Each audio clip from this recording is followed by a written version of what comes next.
السلام علیکم۔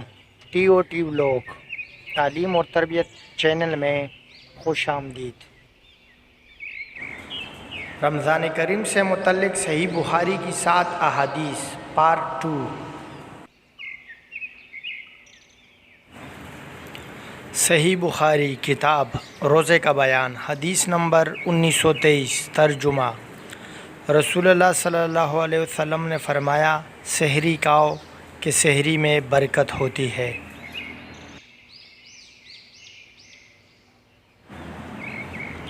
صحیح بخاری کتاب روزے کا بیان، حدیث نمبر 1957۔ ترجمہ۔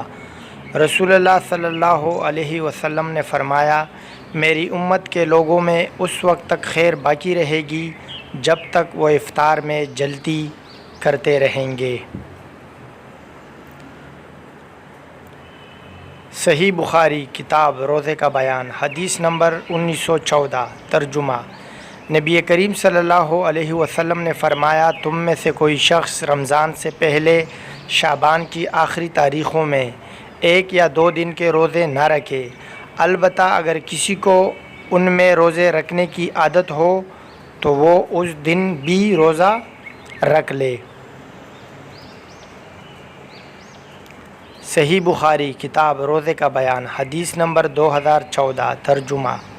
نبی کریم صلی اللہ علیہ وسلم نے فرمایا، جو شخص رمضان کے روزے ایمان اور احتساب حصول اجر و ثواب کی نیت کے ساتھ رکھے، اس کے اگلے تمام گناہ معاف کر دیے جاتے ہیں، اور جو لیلۃ القدر میں ایمان و احتساب کے ساتھ نماز میں کھڑا رہے، اس کے بھی اگلے تمام گناہ معاف کر دیے جاتے ہیں۔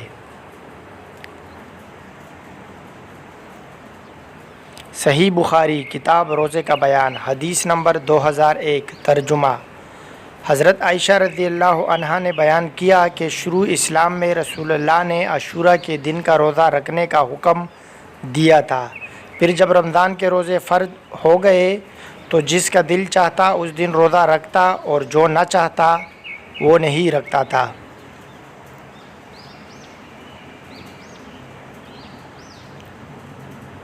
صحیح بخاری کتاب روزے کا بیان، حدیث نمبر 2024۔ ترجمہ۔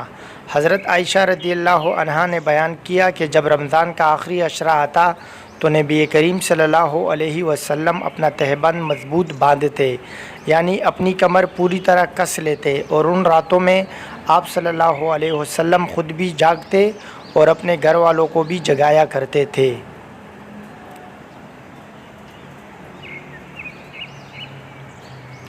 صحیح بخاری کتاب مخلوقات کی ابتدا کا بیان، حدیث نمبر 3257۔ ترجمہ۔ نبی کریم صلی اللہ علیہ وسلم نے فرمایا، جنت کے 8 دروازے ہیں، ان میں سے ایک دروازے کا نام ریان ہے، جس سے داخل ہونے والے صرف روزہ دار ہوں گے۔ ویڈیو کیسی لگی اس بارے میں ضرور بتائیے گا، چینل کو سبسکرائب کر دیں اور بیل آئیکن بھی ضرور دبا دیں۔ اللہ حافظ۔